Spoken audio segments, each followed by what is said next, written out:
two things are going to come out of this podcast.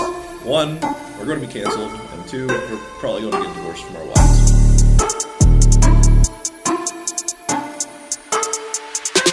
So fucking inappropriate.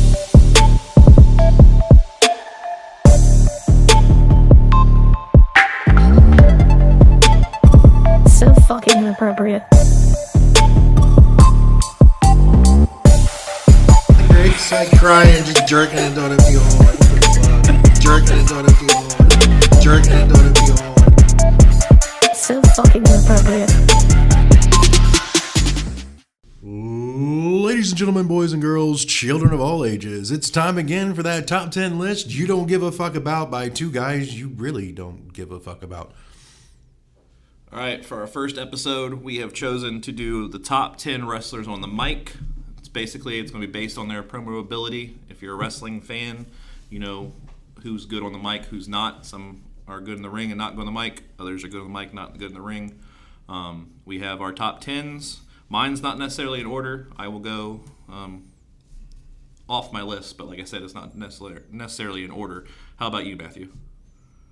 I have an order, but, like I said, it's just important for them to realize it's not about in-ring talent, because if it was in-ring talent, my list would be completely different. It's just about those entertaining guys that you listen to talk, week in, week out, who had some of the most iconic memories as far as their mic skills go. So, not really a top 10 wrestler list, but a top 10 talker list in that aspect. Fair enough.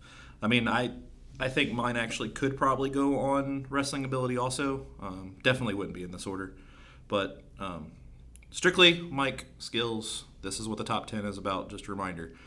You ready to get into it? Yeah, let's go, man. All right. Number 10, like I said, not in order, but that's how I'm going to present it for this. Mick Foley. He's got several different characters that we could base that off on. Mankind, probably the most known. Then he's got Cactus Jack, Dude Love, and then obviously Mick Foley. He's got 4 different personalities. The thing about it is all 4 personalities brought a different mic skill to the table. That was a rough one for me. Like, I wanted him on this list. Unfortunately, he didn't make my list.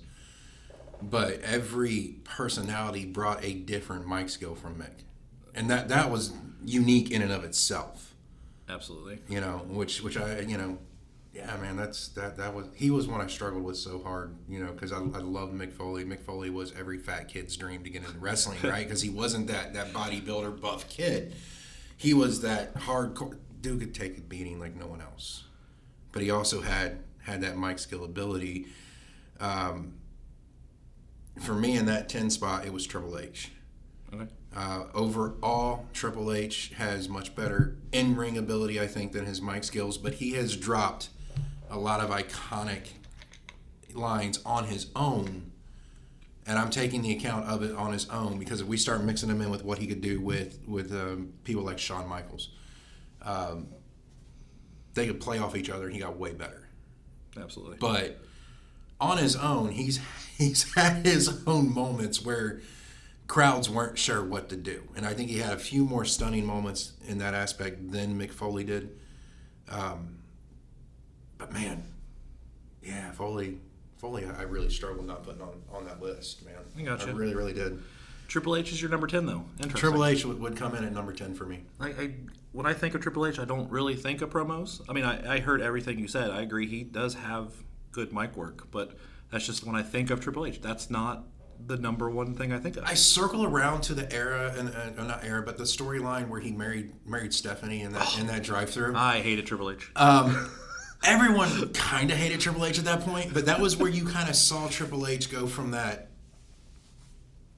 ignorant French gimmick he had into something a lot Levesque. more. Where we went from Paul Levesque into Triple Levesque, H, right? And that was actually a big turning point for him, because he really didn't start like contending as a singles competitor until that point. He was that gimmick guy that put everyone else over, and everyone kind of knew he wasn't really a gimmick guy. And when he really started honing that in, like, he was never going to be a Chris Jericho, in my opinion. He was never going to be that, but he had the ability to shock a crowd when he really put the effort on it. And that was, so I don't know. All right. Really, that 10 spot was really a flip coin between Foley and Triple H. Okay. For me. So All I'm right. glad he made both lists Yeah, somewhere yeah. as far as Foley goes. That's good.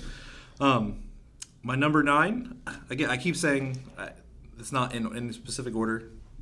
Maybe it is, because to me, he's a little bit better than Mick Foley, but he's not quite better than the ones I have above that, and it's The Miz. I don't know how many people are familiar with The Miz, but he's mainstream, so I think most people... I never got past the MTV Miz. I mean, and I'm not saying anything like against the guy. He's done obviously very well for himself, much better than I did. Yeah, I mean, I see it. He stayed with them. When was Tough Enough? Like, what year was that? Oh my God, that was what, 2006? Yeah, it's been a minute, and he has stayed with that company. Yeah. He stayed on top of that company, and it's Dude, he went through a really Okay. mid-card level Okay. at best When for I say- about 7 years. when I dude. say he stayed on top of the company, he hasn't been a bottom feeder where it's like, oh, he's probably going to get cut. Miz is a mainstay. There we go. He A found mainstay. that comfortable rut in the middle where he wasn't at the top, he wasn't at the bottom. So you're right. I don't think he ever made anyone's list of cuttable wrestlers, especially when they went through and they annihilated most of their roster. What was it, 4 or 5 years ago? Yeah. I don't think Miz was ever on their list of people to cut. So you're right. He definitely found a stable environment. He makes a lot of money. He is entertaining to watch. And he's been in the ring mic to mic with people like you said, Chris Jericho. Mm-hmm. He's been in the ring mic to mic with people like The Rock, which I don't know if is later on your list, but I'm sure we're going to be talking about him. Oh yeah.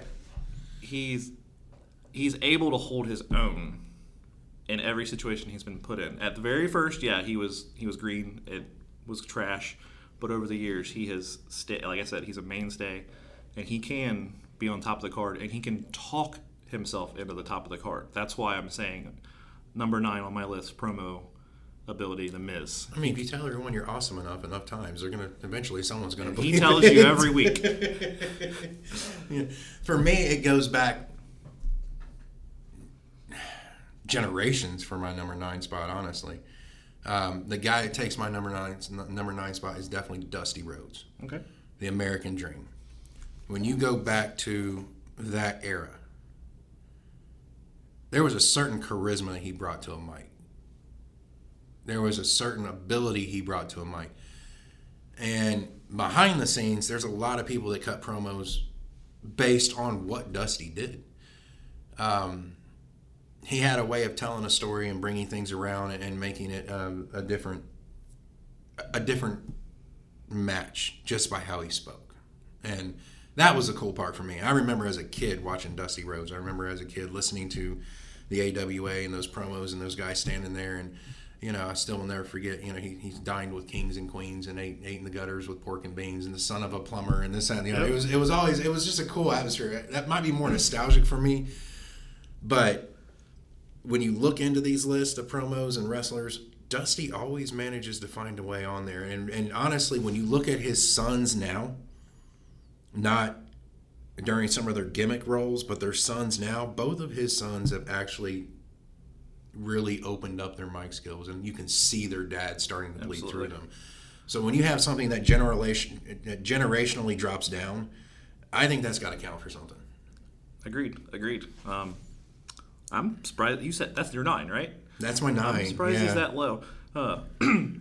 Before we move on, I do want to preface something. My list is mainly 90s wrestlers mixed in with a few of today. 90s, 2000 wrestlers mixed in with a few of today's. I don't have anybody per se like Ric Flair, Harley Race, which I know now Harley Race, were excellent on the mic.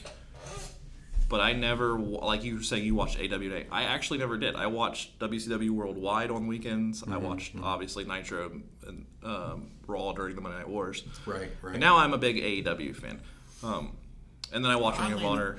I don't watch a lot of AEW, but AEW actually made my list. Okay. So I bet we have the same one. I'm willing to put money on it that my is the same one as yours. based on previous conversations, probably. But then again, I have other wrestlers who've been in WWE who are now on AEW, so it really just depends on what field you want to drop them in. Yeah.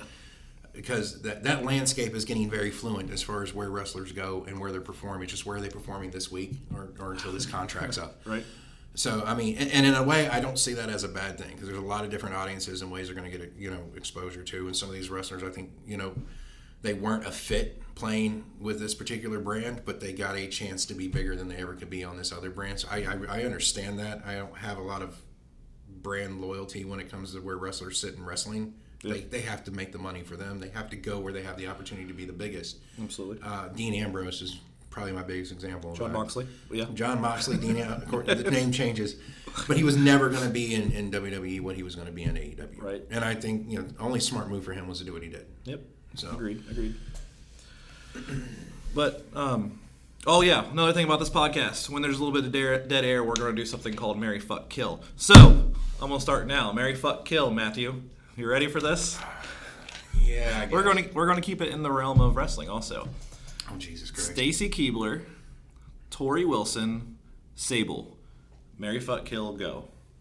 I'm just going to fuck them all and kill myself. How about that? Whoever marries my corpse in the end is the unlucky one, okay? I mean... That's not the way this works. All right, so Stacy Keibler. Stacy Keibler, Sable. long leg, Stacy Keibler. Big tits, Sable. And who was the other one? I don't even remember. Tori Wilson. Oh, Tori Wilson. Oh, God. Okay. Puppies. Puppy.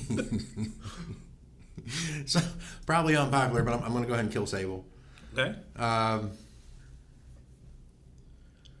No particular reason other than I don't want Brock Lesnar sloppy seconds. You know what I'm saying? Fair. Absolutely fair. And if I piss Brock off, there's not a damn thing I can do. A wrestling icon, and he's won MMA matches, so it's just... But then again, if I kill Sable, he might come after me. Either way, I'm fucked, is what I'm saying. And not in the fun way, all right? Like, this is not going to happen.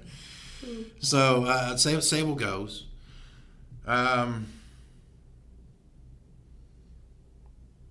Tori Wilson, Stacy Keibler. I just want to fuck Tori and marry Stacy. What's the reasoning? I have to know. There's not a good reason there. They're both... It could go either way. I don't know. I guess Stacy seems like more marriageable material. It's fair. I guess. It's fair. I'm getting laid by both of them. I win no matter what happens, right? Like... two things are going to come out of this podcast. One... We're going to be canceled, and two, we're probably going to get divorced from our wives. But cancel me, please. You know what happened to everyone that's been canceled? Like, give me the Dave Chappelle, Cat Williams treatment. I'll do this shit live in an arena. Somebody call and cancel me. I'm there. They get so much money and so much exposure when they're canceled. I'm just waiting for someone to call and be like, I'm canceling you. Thank you so much. Hopefully our wives are understanding. Before I give my number 8, I guess I should answer. I never had a thing for Tori Wilson, actually, to throw her in that mix. Yeah, she's got that cute girl next door thing. Yeah, she's all right. I'm going to kill her. I'll probably fuck her first, then I'll kill her. Thank God it's in that order. I'm going to fuck... we'll get to some later that may not be in that order. I'll fuck Sable, because she's probably the craziest in bed. And then I'm going to marry Stacy Keibler because I've always been a leg guy, and good Lord, did she have some legs. Yeah. Yeah, them legs just went right on up and made an ass out of themselves. I'm not even going to lie. That went right up to heaven's door right there. Yeah, okay. My number 8, we've actually already mentioned him a couple times, dropped his name. He has been in both WWF/WWE. He is currently in AEW, and his name is Chris Jericho. Ooh. I don't, again, number 8 on my list because I'm reading it that way, but I don't think he's that low. I would have him closer to the top 3, to be honest. I actually have him a little bit higher as far as that goes. But number 8 for me is Ric Flair. Woo! Ric Flair went all the way up into the early 2000s. And Ric Flair, even when he was with, what did they call it? 4 Horsemen? No. Evolution. Oh, Evolution. Evolution days. We're going to go newer. Okay. The Evolution days. He still held his own on the mic versus anybody, even in those times. He never lost his ability. Yeah. And he still has some of the most iconic promos that you can think of out there. I mean, just You say Ric Flair, and somebody's going to yell "woo," right? Right? Because only a blonde-haired jackass from the Carolinas can scream "woo," and everyone in the world follows suit. I mean, it's almost as iconic as "Let's Go Brandon," but Oh my. in fact, I would say it's probably more iconic than "Let's Go Brandon" at this point. But when you look at guys and their skills on the mic, and this is a guy who I think his mic skills was actually better than his in-ring work. Absolutely. I was hoping you were going to say that. He, and I'm not taking anything away from Flair's career because, dude, Flair had a great career. I'm not going to go into the fact that he stole most of his gimmick from a previous generational wrestler that from before he started. That's all wrestling is stealing other people's gimmicks. But he had the mic skills to push him into another level. And, I mean, the jet flying, limousine riding, son of a bitch. That's what he was. And he lived the gimmick. Yep. That's what made it iconic. Whatever he said on the mic, you knew he was doing at the bar later on. And even talking to other wrestlers, you knew he lived that gimmick. He lived that mic skill. And to me, that puts him at number 8. Because I still think there's people out there that do it better than him, but he still deserves a top 10 spot for me. That's fair. He's not on my top 10, as I mentioned earlier, but I am in agreement with everything you said. And also, he's a perfect pairing. That's not the word I wanted to use, but perfect pairing with the other person you mentioned on your list, Dusty. Because you got Dusty Rhodes. Who the clashes they had back and forth a couple times was great. But the son of a plumber versus this billionaire rock star basically is a perfect dynamic. The baby face versus the asshole. I mean, or the other iconic Dusty feud was the baby face versus the $1 Million Man. What he did with Ted DiBiase was amazing as well. Now we're gonna have half of the fucking listeners Googling who the fuck these people are. Good. I want them to. They need to. If you're a wrestling fan, know your history of it because it is important. It does lay the foundation for what's here. And say what you want about wrestling. And yes, it's scripted. Yes, it's choreographed. It still hurts. And they're still telling a story. Maybe not as well now as they used to. That's my personal opinion. But there's still a story to tell. And it's why you see a lot of generational wrestlers now. And a little bit Marry, Fuck, Kill, because there was some dead air there. So I'm going to do another Marry, Fuck, Kill. This one's going to get a little bit more weird. So we already talked about Ric Flair. So I'm going to throw in his daughter, Charlotte. Oh. Charlotte Flair. And then, are you familiar with Tully Blanchard's daughter, Tessa Blanchard? Yes. Okay. So Tessa Blanchard, Charlotte Flair, and then, because I can't think of another daughter of wrestling, I'm going to throw in David Flair, Ric Flair's son that killed himself. 8 go. Oh, man. Thank God you didn't throw The Rock's daughter in there at this point. That'd be scary as shit. Do I have to resurrect David to kill him, or if you want to fuck him can dead I just or marry him, or stab a dead body and call it a day? Well, that's fine. It just keeps me on the out of the necrophilia market. Wait, David's not the one that killed himself. I said that wrong, anyways. David's the one that appeared on WCW and had a feud with, I think, DDP or something late. Okay. The other son is the one, which I can't remember his name. Well, we're either killing the live son or killing the dead son. Okay, I mean, it doesn't matter. We'll stick with David Flair, but I did say the wrong one. Fuck Blanchard. Tully or Tessa? Tessa. Jesus Christ. And I'm going to marry Charlotte, but not for the reason you think. Okay. I don't overly find her attractive, and I know there's a lot of people out there that do. Me for one. But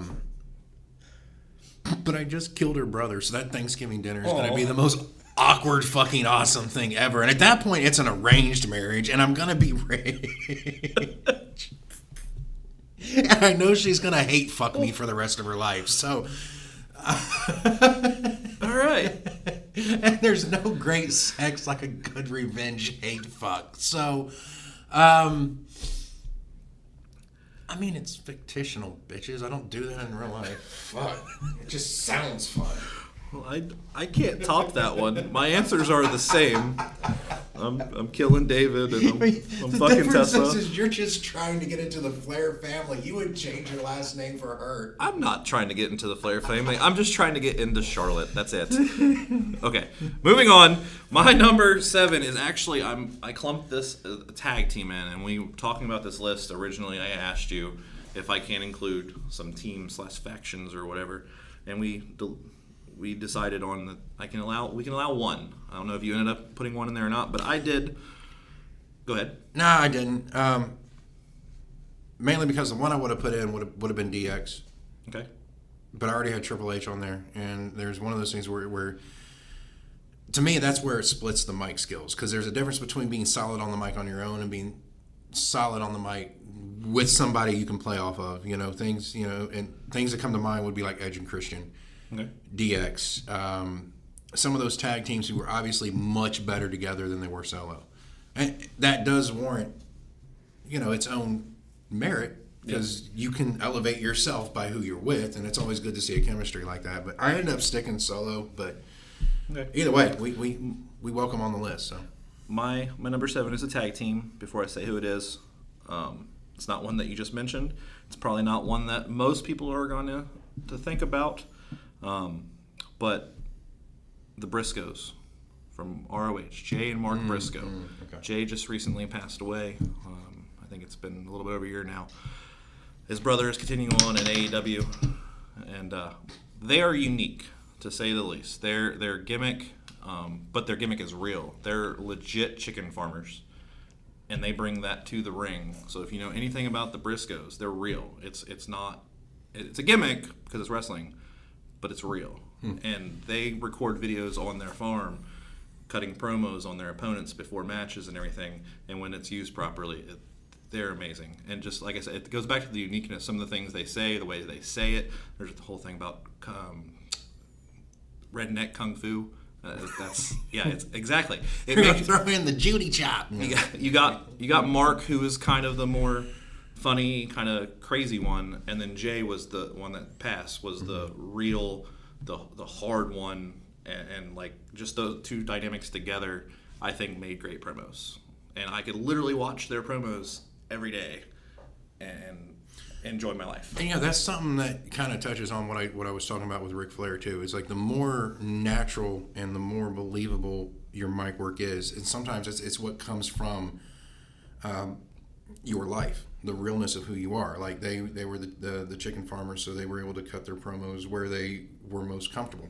Right. Therefore, it came out the most natural. It came out the most, I guess you say, it flowed in a more real sense than somebody standing there trying to cut that 30-second promo right before they go out to the ring. With Ric Flair, everyone knew he was on a jet screwing 4 ladies on his way to the next place, and he was taking the limousine there, and he was wearing the Armani suits and the rings and the $20,000 Rolexes. That's why you believed his promos as well as you did. So, I mean, it makes sense.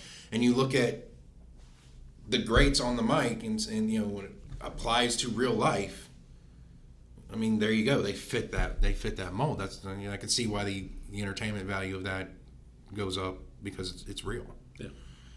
Yeah. My number 7 actually is Chris Jericho. Okay. All right. I mean, Chris Jericho was one of those guys that after he left WCW is really where he started to shine for me. When he went over to WWE in the beginning, and they started with that countdown clock when he came back, and there was that Y2J run. The Millennium Man. The Iola of Rock and Rolla, the stuff he would say to the McMahons that just blew everybody's mind, like his feud with Stephanie and the things he would say there was unreal. I mean, who's going to tell their boss's daughter that the breast implants were too big? It's going to be Chris Jericho, right? Like that's the best part about it. Like, and his mic skills have only gotten better. Absolutely. And his mic skills are better as a heel than they are as a babyface.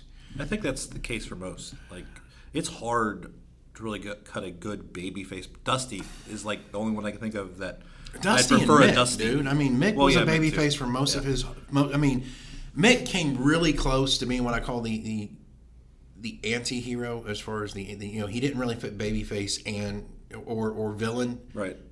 Regardless of what he did, you loved Mick. Yeah. Because on some scenarios you were like, he's not really the good guy, but he's definitely on the right side of the villains, you know. So, and that was the best part about it. But yeah, Jericho's heel work was much better than his babyface work. But if you know anything about Jericho, you know he prefers being a heel. He likes the freedom that the mic skills give him being a heel. Right. I think that really shows. So and he's still doing it to this day. Like there's people that hate him for various non-wrestling reasons, which we won't get into. But wrestling-wise, and I didn't really talk too much about it. I just said he was my number 8. He's your 7, so I'll elaborate a little bit more. But he is one of my Mount Rushmore, like, wrestling people. Like, personalities, his promo work, his wrestling work, everything. Like, I've always been a big fan of Jericho. And, again, heel, much better than babyface, but I still enjoy his babyface work. I enjoyed all his work, but he understood what Eric Bischoff said one time: "This controversy creates cash," and he knows how to create the controversy that keeps you coming back. Yep, absolutely. Whether it's real life controversy or in the ring or however he decides to create that. And he wears a lot of different hats, man. Like he's a wrestler, he's a musician, he's keeps a full schedule on both, podcaster and everything else. You know, but he does understand that controversy creates cash, and he brings that to that mic skill in that aspect. And he's able to constantly evolve his character, so he doesn't ever grow stale. That's why he's still doing it. I do miss the LED jackets, though. Yeah, he brings stuff back randomly. Like he'll kind of joke about the list kind of thing. He recently was wrestling as the original Jericho. What is his name? At one point, he made everybody hate a potted plant. That's what's genius about Chris Jericho. Okay, like he can make you hate a potted plant or cheer for the same potted plant too. It's just like, what the shit? He's amazing, dude. All right, he should probably be higher on both of our lists, but probably. But yeah, my number 6. This is another one that may be like random to some people, but if you remember WCW run. When they were doing the whole NWO thing, they also had another faction called the Ravens Flock. The leader of the Ravens Flock was none other than Raven. And that motherfucker can grab a mic, draw you in, and have you convinced of whatever the fuck he was saying. So my number 6 is Raven. Man, Raven was random for me. I agree he had really good promos. At the same time, he had a lot of what the fuck is this guy saying promos. Like, he reminded me of that emo kid who was on and not all at the same time. But, I mean, he was putting that kind of dark, depressed, on the edge character out there, which I understand. It was definitely during, like, a grunge. Yeah, like you just saw him sitting in the corner listening to, like, I don't know, Sex Pistols and Nirvana all day, like type stuff, you know. Maybe some Ramones or something. Just, you know, the guy was just... He was a little unhinged. I think there was other people who did it better. Name one. And you can't say Moxley. As far as being unhinged? Yeah. Better than Raven. Ooh. Not from promo skills, but if you want to talk about a wrestler who was unhinged, that was, in my opinion, was kind of on the same level, would be Sabu. Okay. From ECW. See, I think you're going to say New Jack, but... God, New Jack... No. They're all from the same era, though. He's in prison for a reason. like New Jack... Oh, my God. The mass transit incident. I think he died, actually. Did he? I'm pretty sure he died recently. But, oh, wow. Yeah. I mean, I could have went with Sabu or even Sandman. Okay, yeah. You know, if we're going to bring out characters who were kind of... I mean, hell, Sandman made himself bleed 9 times out of 10 before he even got to the ring. There was a very unsettling feature. He was also drunk 10 times out of 10. Well, yes, absolutely. And high. Like, I mean, but come on. Like, if you're getting ready to go out there and film ECW, let's be honest, when it came to rules and regulations to protect the wrestlers, they didn't have a lot. But it was some of the most entertaining things you're going to see on TV at the time, unless you're going to go into an indie circuit and watch, ICP's Backyard Wrestling or something. You're not going to see a whole lot more. Like, you watch limbs snap on that, which is just, wow, yeah. I mean, I see it. Yeah, but Raven was nah, I mean, he didn't even enter my mind for this whole top 10 list. I get that, much. But I see where you're coming from in that aspect, because my number 6, honestly, CM Punk. Say whatever you want with the 2011 pipe bomb or the 2011. We're not getting canceled. I'm just canceling. The mic work of the guy is iconic. Regardless of how you want to look at it. He was good enough at it to make you not want to talk about him. But the best thing CM Punk can do is run his mouth. It doesn't mean they're all promos because you love him. He got the reaction every time. Yeah. He got the reaction every single time. But that's why he's 6. He didn't make my top 5, but he's in my bottom 5.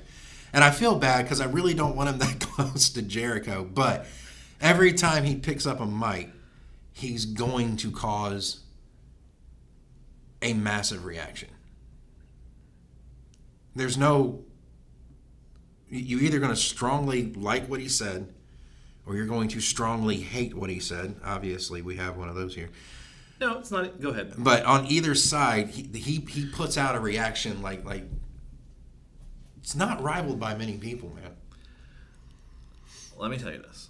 I was a CM Punk fan. I was a pretty big CM Punk fan. I was all for him. And I didn't believe everything about him backstage when he was originally in WWE. I met him. He seemed cool as fuck. I continued to support him, and then amazingly he returned to wrestling and joined the AEW roster, and everything was looking good. And then it just all blew up. Was I backstage? No, I wasn't backstage. But you hear so many stories from so many different times and companies and everything. There's a, what's the word? There's a connection. There's a word for that. I'm not doing well with words today. If the story's the same at 5 different places, the problem's probably not the story. It's probably the person creating the story. That's what I'm trying to say. The backstage issues that he might have. Yes. But that doesn't take away what he can do on the mic, unfortunately. Let me explain. This is why I couldn't put him on my top 10 for that or for wrestling or for any other fucking list other than top 10 douchebags in wrestling, is because I love wrestling so much, and he is a cancer to it. Everywhere he's been a cancer to that locker room. So therefore, no matter how good he was, how good he is, how much I used to like him, I can't put him on a list and sleep well at night. So I left him off my list, and I gagged when you said him, but I understand why he's on yours. I completely understand why he's on yours. But moving on, someone we've already talked about many times already. My number 5 is Dusty Rhodes. Oh, that's funny, because my number 5 is from like the same era. All right. Which is kind of cool. Since we've already talked about Dusty, go ahead and give us your number 5. Then. My number 5 is Roddy Piper, man. WrestleMania 1, the first WrestleMania, was built on 2 things.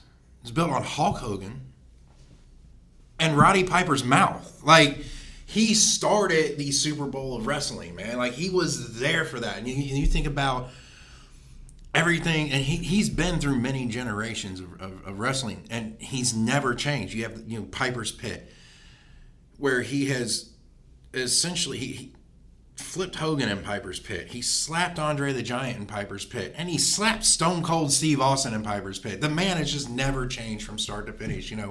Obviously Roddy Piper, rest in peace. He's no longer with us, but his impact on the industry is still there. Oh, yeah, like what he's done for that industry is still there.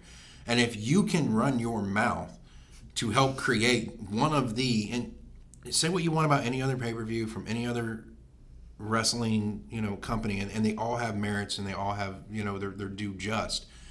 WrestleMania is still the pinnacle. WrestleMania still draws the biggest crowds. WrestleMania will still sell out hundreds of thousands of tickets and still get millions upon millions of views. Some of that's just because of the company it's under. Yeah. But they've been able to maintain something that's went 3 going on 4 decades. And Roddy Piper's mic skills helped build the original foundation of that. So, agreed. Now, did he cut the best promos ever? No, which is why he's 5 for me. But I think when it comes to the final 5 on my list, Roddy Piper, if you listen to his promos, you can hear other wrestlers who have taken what he has started and built on it. You can hear him through a lot of wrestlers today, which is phenomenal in my opinion. Absolutely. That's one of the benchmarks of somebody who I think would be on a top 10 is somebody who can impact generations later down the line with what he does. So he should probably have been on mine. He is not on my top 10, but he would definitely fall in the honorable mentions, like I said, with Ric Flair, Harley Race. I do remember watching Piper, and I do remember his promos. I also remember that I didn't like him, but that had nothing to do with how I decided I don't like CM Punk. It was because Piper was so good at his job. I didn't like him, and I normally liked the people he was facing. So, but he's not on my top 10, but I completely understand why he's on yours. And as I'm looking at mine, I've said a couple times now that this isn't in order, but actually I would say my top 5 are in order. So Dusty Rhodes would have been my 5th. Number 4, this is along the same lines as what you were just saying, in my opinion anyways. Jake the Snake Roberts. Ooh. When you think of promos in the WWE and what helped the WWE and where they are today, Jake the Snake Roberts. And Jake actually made my top 3. Okay. Because, in my opinion, there is very, very few people that could rival what that man could do on a mic. He's the reason He's also still doing it today. He's in AEW. He's the reason we have Stone Cold. Yep. He's the reason we have so many of those beloved wrestlers today, honestly. I can't say... I remember sitting on my uncle's knee watching Jake the Snake, on Saturday mornings. And I still remember when the snake bit Macho Man and wrapped up in the rings. I still remember him coming back from all the addiction, the drugs and the alcohol, and being able to step back in a ring even at his age today and be able to walk again, essentially. Right. And we can thank guys like, Diamond Dallas Page for that. But, yeah, there's literally nothing bad I can say about what that man did mic-wise in the ring. Everything he did was solid, in my opinion. There was just not much there. Talking about talking asses into seats. That's... I think that was him. Yeah. Like, he could talk your ass into the seat. He even went up... He could hold his own against anybody out there, including, Roddy Piper, including Ric Flair. And... he hit you from every angle. I mean, he went biblical, and that's why we have Stone Cold. Yep. I mean, it's just an amazing aspect on that. My number 4 actually comes out of AEW, and that is that's MJF. That's the one I referred to earlier. I figured it was on your list. The MJF is on, in my opinion, is the perfect blend of if Stone Cold, Chris Jericho, I know you hate it, but CM Punk all came together onto a mic. He's Stone Cold, CM Punk, and who? And Chris Jericho? Chris Jericho. Okay.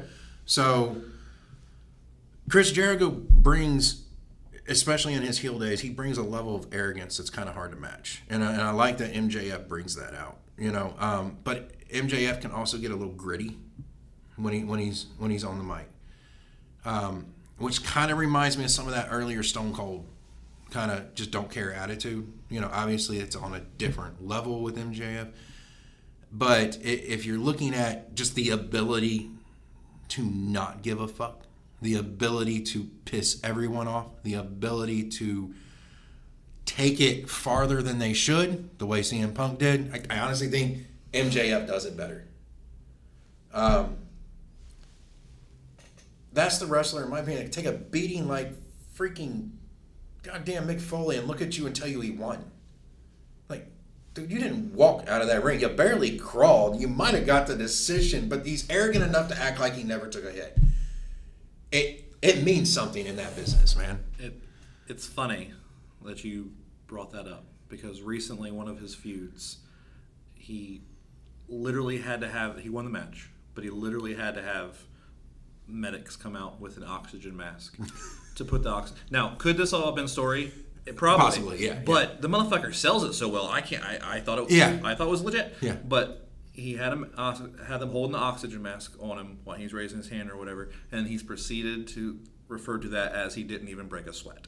Right. So, And it's like, now if I have to go with wrestlers who could sell, who sell in a manner, who sell what happens in the ring in a manner that you don't really understand what's going on, he would probably make my top 3 at that point. Like, there's a lot of different lists this kid could fit on. Yeah. Yep. But when it comes to mic skills and just being brash, he's definitely he makes the upper echelon of that. Okay. So all right. Fully understanding what you're putting down. Marry, fuck, kill.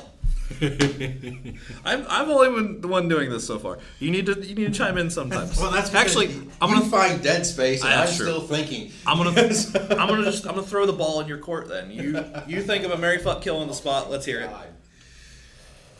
Okay. So are we still staying in the wrestling? No, you don't have to. Whatever you want. We're just. Oh, okay. All right. Just make sure to keep it inappropriate. All right, Princess Leia, while she's tied to Jabba the Hutt. We'll go with the elf princess from Lord of the Rings. And since we are based out of Ohio, the porn star Bonnie Rotten, because she's from Hamilton. Well, this is absolutely terrible. I do not... Well, hold on before you laugh, because I'm not familiar with Star Wars enough to know... I know who Jabba the Hutt is. Is that the big brown fat lizard? Yeah, so Princess Leia in the brass bikini when she was handcuffed to him, basically. Not familiar with that scene. Wow. But I at least know who Princess Leia is, and I know the fat blob thing. So, okay. Okay. And then what was the second one? The elf princess from Lord of the Rings, basically played by Liv Tyler. Okay, I know who Liv Tyler is. Right, so Steven Tyler's daughter. I think I watched Lord of the Rings. I just can't remember which one she is, but I know who Liv Tyler is. Okay, and then who is the Ohio porn star? Bonnie Rotten.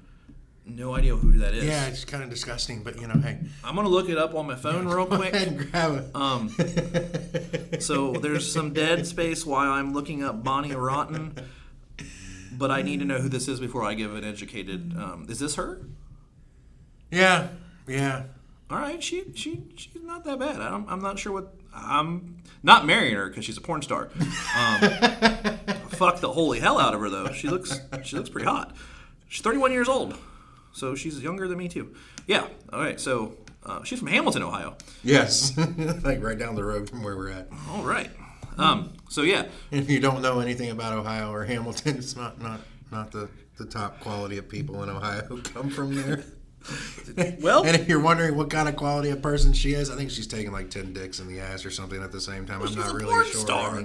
Okay. If she specializes in that crazy shit, though, you gotta love it. I'm killing Princess Leia, Jabba the Hutt thing, whatever that is. I'm marrying Bonnie Rotten. Or no.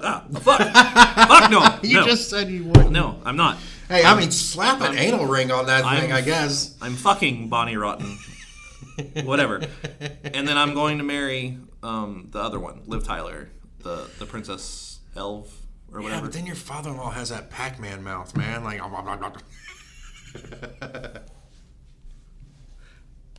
yeah, I'm sticking with mine. So what's yours? Sorry, I had to look it up, guys. All right. I guess I'm gonna kill Bonnie Rotten because that even for a porn star that's a little far for me. Like that chick has done some. Yeah. If I'm ever on online watching porn, that's usually her name comes up. I just skip over it just because ugh. I might search for her now. Anyway, I gotta be. I guess you gotta be in a certain mood for that shit. Double anal penetration is your gig. You might love her. I don't fucking know. So I agree. I'd marry Liv. I don't care who her family is. That girl's beautiful, man. Okay. Like she's just. I've not seen anything that she's been in that I've been disappointed with. She just seems like that kind of really cool. And then I get free Aerosmith paraphernalia. So come on. That means I have to fuck Princess Leia while she's handcuffed to Jabba the Hutt. Is that considered a threesome? God, I hope not. Because I'll be honest, I'm out if that tongue hits me. I'm just going to be like, whoa. You know, that's not what I signed up for. But Perfect segue. Since you said tongue, my number 3 is if you smell what The Rock is cooking. I hope we're in a library, guys. I hope I'm not being too loud. I forgot about that. We're going to disagree on your placement of The Rock, but I see why he's in your top 3. I really do. In my opinion, he has had some of the most long-running great promos you could put out there. And he had the ability to adapt. Whether he brought a guitar out to the ring, whether it was a mic, whether he went to understanding his generational roots, or whether he just had to insult somebody, there was literally nothing he couldn't do on that mic. And it took him a while to get there. He did not have promo skills coming right out of the gate. Not like he did later, but I think it's a natural. Yeah, he was. He was. In my opinion, he was a natural. So I get why you put that on there. My number 3 was Jake the Snake Roberts. Okay. So, because in my opinion, Jake the Snake influenced my top 2. And I know he influenced my top 2 because, you know, they've said it many, many times. Jake the Snake was there for the debut of my number 1. Shared the ring with him on the debut of his number 1. So, the top 3 are all kind of bundled together for me. Okay. So, all right. Well, my number 2. We just were talking about him, MJF. Real quick though, the one thing he said about The Rock, he has a lot of longer, great stinging promos and whatnot. The only thing I have to say about that is longevity-wise, the other people on my list, aside from MJF because he's rather newer, but have been in the business for a longer period of time and stayed in the business. Rock did his Hollywood thing. He's back now, kind of. But so longevity, I think the other people on my list, that's why he's not. I mean, he's still number 3 because I can't not put him in my top 3. But The Rock put in a solid 15 years before he left. Like, it's not like he was in and out all the time. Do we really count all 15? I feel like maybe 6 or 7. Why? Because that's when he was on top, when Vince turned him heel? Yeah. Like, there's something to be said for working the grind to get where you go, man. Like, but he wouldn't be on the top promo lists or even top wrestler lists for the first, half of his career. Only your popularity run counts. No, I'm a big Rock fan, always have been. I chose him over Stone Cold my entire life. Not saying that Stone Cold's not good on mic, but Rock's there. But number two is my MJF, and we already talked enough about him. Right. We don't need to continue because MJF can talk about himself enough. So, what's your number 2? My number 2 is Stone Cold. Okay, I figured. When you can get the crowd. Okay, you think about the single word "what" that people still scream. Oh. Okay, yes. God, I hate that. Is it annoying? I hate it so much. Yes. It's almost as annoying as when Kurt Angle comes out and people start chanting, "You suck." Okay, but it's gotten to a point where it's iconic, right? I guess. Why is it still iconic when he's not even here and they still do it? You know what I'm saying? And you think about... Because we're dumb. That's what it is. I mean, you can insult your own intelligence for as much as you want, you know. And I mean, you say that and you just sat there and yelled "what" twice. So I mean, apparently, if we're going to drive home your own point, but look at what Stone Cold did. And now you want to talk about longevity? That's the guy who had the shortest run. You're talking about the guy who was on top of the world for the shortest amount of time, who has left the longest impact. Yeah, that's fair. Is it a quality over quantity thing, or is it what they did? You know, to this day, when you think back of some of the most iconic feuds ever, I guarantee Stone Cold Vince McMahon is still going to come up. Agreed. Because he did single-handedly what it took DX 6 people to accomplish, okay? Let's be honest. Like, everyone tuned in, whether you liked Stone Cold or hated him, because you wanted to see who he was going to flip off that week, who he was going to pour beer on, who he was going to Stone Cold stun. The man Stone Cold stunned Linda McMahon out of a wheelchair. There's not much you can't do. And his promos were not just lyrical or as far as verbal, but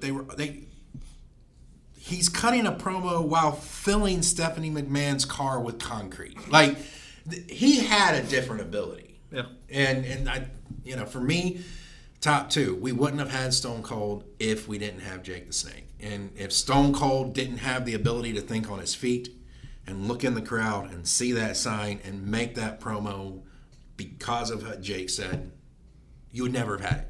And it worked. And he became who he was. So. And Stone Cold's 2 on your list? Stone Cold is number 2 on my list. You have one more. I have the top spot. And I have one more. And I don't think that you're going to have this as number 1. If so, I am going to applaud you. If not, I'm going to feel kind of hurt because Let's just go ahead and say you're this. If you look on my arm, I got the purple sunglasses. Whatever it takes. Macho Man Randy Savage. Give that man a microphone and let him talk for hours. Because from cream of the crop to a cup of tea to whatever fucking gimmick he wanted to bring in, that motherfucker can get it over, get asses in seats. Macho Man Randy Savage. And for the record, Macho Man Randy Savage is number 1 on every wrestling list, in my opinion. No matter what the list might be, if it's a positive list anyways, Macho Man Randy Savage. But I am a diehard Macho Man fan, so I'm partial on it. The Macho Man Randy Savage, I can't really take anything from. He is the man that made millions of people applaud for pomp and circumstance. I mean, let's just... when it comes to entrance ring music, he got the shit into that stick and made it work. Yeah.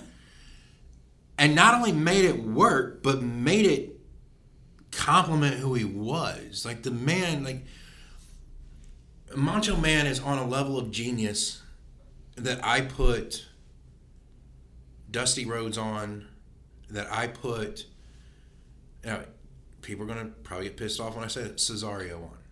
They think Cesario. He used to be Cesario in WWE. I don't know who he is now. Cesaro. Claudio. Got you. Wait, for mic work? No. Oh, okay. For how they think about the business. Oh, okay. These guys are geniuses. Okay, agree. Claudio's in-ring work is on a whole different level, and people don't realize that. Right. But how he thinks about a match reminds me of how Randy used to think about matches. The only other person from Randy's time who could think about a match the way Randy did would probably be Superfly, in my opinion. Macho Man's downfall. The person that quelled him, let's put it that way, the most, was Hulk Hogan. I don't think Macho Man was at his top game when he was running with Hulk as much. I think Hulk held him back, so Hulk became what he became. And that's my opinion. I think Macho Man could have been a lot more than what he was portrayed. I do think he belongs, in my opinion, on every top 10 greatest wrestler list you can create because of who he was. And yeah, I thought about Macho Man, but I don't really have a good reason why he didn't make the list. Because your other 10, you have more reason for it. It's the list of honorable mentions I could put out beside who I put in my top 10 would probably be about 40 people long. Okay. So you have to trim somebody out. Yeah, and there's people that are non-wrestlers who I think is better than anyone on my list. I'll be honest with you. Like people who never wrestled in the ring, period. I think 2 of the greatest guys to ever hold a mic never wrestled on a regular basis, and that's just because of who they are, and they were the best at what they do. Who's this? If I had the greatest person to ever pick up a mic in a ring, it's Paul Heyman, hands down, in my opinion. There's nobody he can't take and make and take to heights that you've never seen. He's the only guy I know who can start fights and not be there for it. The promo he cut on Vince McMahon when ECW joined. The what he did with Brock Lesnar. Lesnar couldn't talk on a mic to save his ass. He was a brute. That's all he was. Right. Big guy, go fucking beat guy up, come back, take check, go somewhere else. Heyman turned him into the household name. Heyman brought in Suplex City. Heyman brought in the Beast. Heyman brought in who he was. Honestly, fuck Roman Reigns. I don't like the guy. Personally, I don't think he has that much talent in the ring. The only reason he's as big as he is because of what Heyman does on the mic. Interesting. Come on, man. Like, Roman Reigns' toolkit of moves he can do is not that extensive. It's really not. It's gotten better over the years, but if you're going to sit there and tell me that one Superman punch is going to carry you all the way to WrestleMania, fuck off. I'm sorry. He rode family coattails to get where he was at. He didn't actually put in work. Oh, in my opinion. Oh no, there's stuff prior to WWE you need to watch, man. I'm not a huge Roman. Why slack when you get there? I'm man? not like, a huge he Roman has that fan. kind of arsenal. Why slack? Roman Reigns has always been at his best surrounded by somebody. When he was with the Shield, being surrounded by the Shield is where, and he wasn't even the best in the Shield, if you want the truth, in my opinion. I agree. When he was the head of the table, he wasn't even the best out of it. He was just the biggest. So they just gave him the chili pepper fucking like necklace and let him go. Heyman is why Roman Reigns is what he is. Heyman has been able... He built the most violent wrestling brand off of his ability to tell you why you should watch the most violent wrestling brand ever. He built countless wrestlers. He helped Stone Cold become who Stone Cold was. Stone Cold got let go. Stone Cold went to ECW, and all he did was cut promos bashing Vince McMahon in WWE. He never really wrestled there.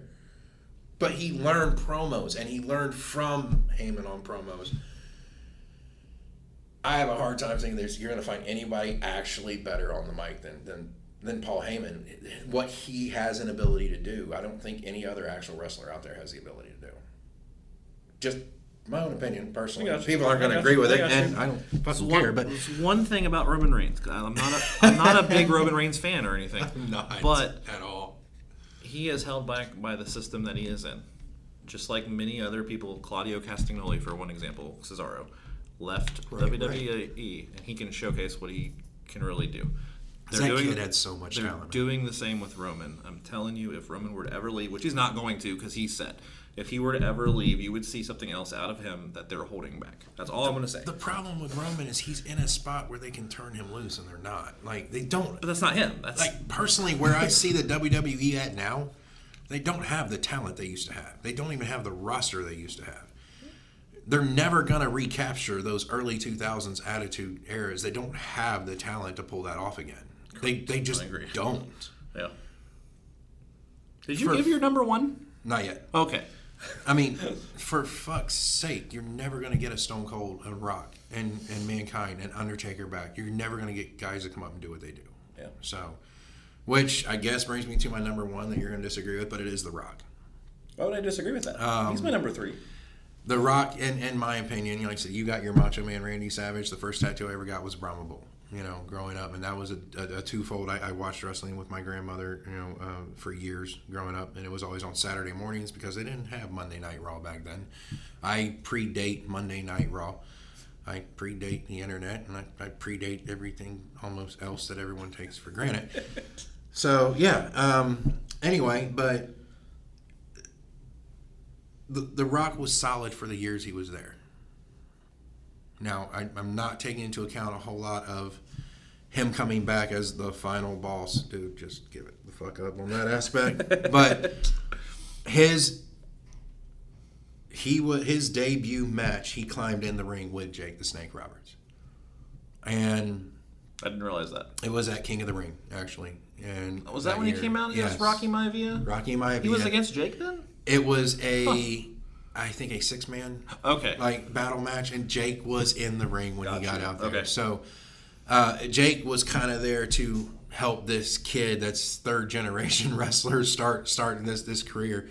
And even The Rock has said many times in a couple of his books and everything else is that after that match, Jake pulled him aside and was trying to, give him a little pointers and tips and, look, man, don't worry about what Vince says. You need to work on this, this, and this. And Vince is always going to be Vince. Vince's money, Vince's numbers, and really tried to help him out a little bit, And then of course you turn around and he gives us, the iconic, Austin 316, promo.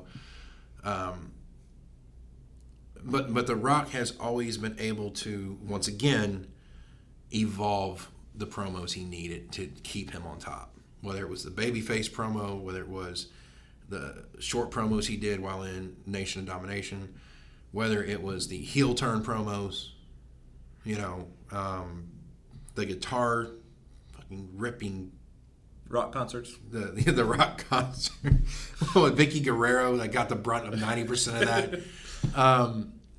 I mean, there is a skill to be able to swing anything. Yep. And honestly, the two people in the skill to be able to adjust back and forth as much, in my opinion, would be The Rock and probably Jericho. But The Rock was able, in my opinion, to maintain. It was very hard to get one over on The Rock in a promo battle. Very, very difficult. Yep. Not many people can say they bested him on the mic, especially if they were going back and forth prior to matches and everything else. And as The Rock has said many times, I had to run my mouth because I didn't have a look like The Undertaker. I couldn't look at you and make you shut up. So I had to run my mouth. Yeah. So I guess to Mark Calloway's credit, if you want to say best promo or ever, if he can look at you and shut you up, maybe that puts him in the number one spot. But going off of just being able to run their mouth and make it happen. So, but yeah, that would be my top number one for that 10 list, man. Some of the funniest shit too. I was watching a few things before we met up, just to refresh my memory on things. But Rock's backstage interviews with the coach, making him dance, sing, or whatever. Of course, with Michael Cole, like those are some of the funniest. And he was good, quick-witted, and who knows if they were scripted or if they were off the cuff. Either way, I agree. Rock. The backstage stuff was interesting. The one that comes to mind for me was when, right after Invasion, which was, that was when ECW and WCW were trying to invade WWE. And he was in the locker room, and there was the original three NWO, which was Nash, Hall, and Hogan. And him just sitting there just ripping the shit out of him for like 5 minutes was hilarious, He's just the mechanical movements, to this, to that.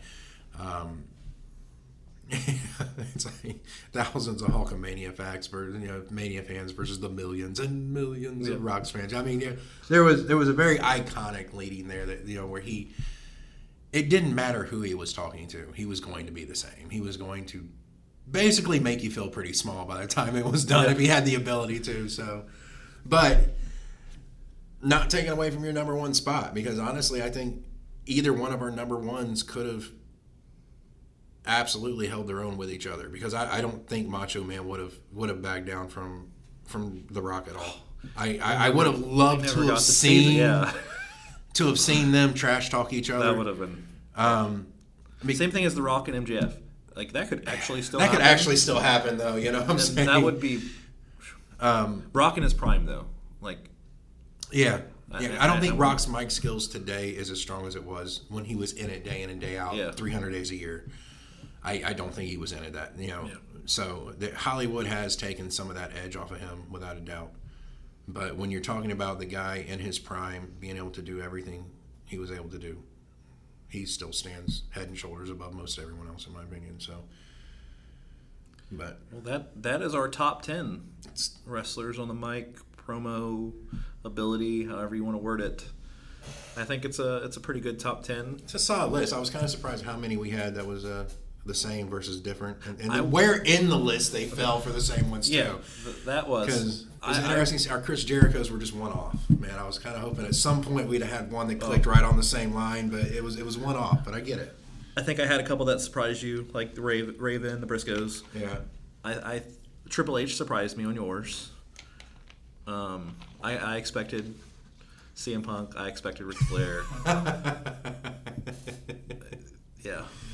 I expected Stone Cold. Yeah. So that's pretty good. That's kind of where it was. I think I got a good generational span as far as how that runs. But I mean, I think when you look at both, especially with Jake the Snake and you got Macho Man in there and the Briscoes, I had to actually literally stop and go, wait a minute, because you say the Briscoes as far as the guys current. I'm thinking of the Briscoes from the 1970s, right? Like Jerry Briscoe and the guy. I'm like, wait a minute, they weren't really that strong on the mics, but not those Briscoes. Like, no, the new guys, the chicken farmers. Oh, that makes some sense. So, well, that's the top 10 for this week. Next week we actually chose what we're going to do. You want to let them know what it's going to be, or do you want to just? Top 10 next week is going to be if you were trapped not even trap, but if you had to make a choice to take 10 video games and that's all you got to play for the rest of your life, what 10 would they be? So, I'm sure lots of people are going to be pissed off on that one because that's one of those things where everybody has their favorite, right? Yeah, I think that list, we are going to be different. I guarantee vastly different. I have a feeling that we might have a few of the same genre run. But you got to think about there's certain video games out there. I mean, say you're going to go, if you go with something like Call of Duty, well, which Call of Duty? Like, there's 40 of them out. Everybody's got their favorite and everybody's got their run. So I think it'd be interesting regardless. All right, well, we are going to drop this. I'll get it home, I'll edit it, and I'll drop it tonight. And then the next one will be 1 week from there. Or, no, we're doing bi-weekly. Yeah, bi-weekly. So in 2 weeks from now. Yeah. So you'll have... what is today, anyways? Today is Sunday the 17th. So Sunday the 17th, at some point in time, this one will drop, and you guys will be listening to it, hopefully. All of you. Millions and millions of listeners. Let's start out with tens and tens first. Tens and tens of listeners. I know I'll be one of them. Nothing tens and tens and double digits of listeners hopefully out there somewhere. So. Let's go out on one more. Marry, fuck, kill. One more marry, fuck. Okay. If we haven't been canceled yet, here's your chance. Here's one that is personally cringy to me. Am I going to have to look them up again? I hope not. Okay. Whoopi Goldberg. Okay. Joy Behar. And Raven from That's So Raven. Raven now? Basically. Or Raven... Everyone who's been on The View. Raven now or Raven on first popularity? No, Raven now. I'm not doing the weird kid stuff. Joy is the old white lady with the big hair, right? Yeah, like the reddish hair okay, or whatever. So I don't have to look them up. I think she was the mom from Boy Meets World or some shit. Okay. I think. I don't know. Simply because... No, I won't put it that way. Because that might literally get us canceled. I'm going to fuck... No, I'm going to kill Joy Behar. Hart? Behar? Bear? I don't even know how to say the name. I think it's Behart, I think. If I'm wrong, I don't That bitch care. is dying. Doesn't matter yet. If I'm wrong, I don't care. She did. I am going to fuck Whoopi Goldberg, but she has to wear the Sister Act nun dress. And I'm going to go ahead, I'm going to marry Raven. Wow. Didn't think I was going there, huh? Actually, my answer is probably about the same. Okay. I'm not even going to lie. But I don't like any of them personally. And it's not that I have anything really against them. It's just nothing I believe lines up with anything they say. All right. Well, that's that. Tune in next time for our top 10 video games. Hopefully we haven't offended too many of you. If we haven't, I'll try harder next time.